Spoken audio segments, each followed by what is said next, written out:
Bingöl Umut Kervanı Yardım Derneği olarak İngöl'de Kültür Mahallesi'nde Mürsel Paşa Erkek Öğrenci Yurdu'nda ikamet eden kardeşlerimizi, depremzede kardeşlerimizi ziyaret ettik.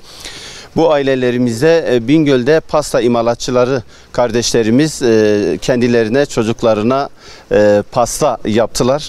Biz de bu kardeşlerimizin hediye ettiği pastaları getirdik.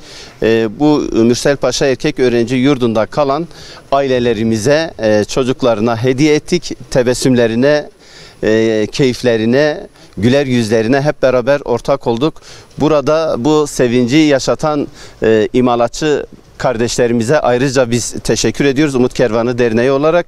Bizler de elimizden geldikçe ilimizde ikamet eden depremzede kardeşlerimize ayni ve nakdi yardımlarımızı sürdürmekle beraber onların dertlerine ortak oluyor.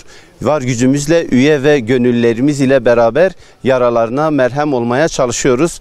Burada ikamet eden ailelerimize de sabırlar diliyoruz. Tekrardan geçmiş olsun diyoruz tüm Türkiye'ye ve buradaki kardeşlerimize. Cenab-ı Allah bu kötü günleri tekrar yaşatmasın.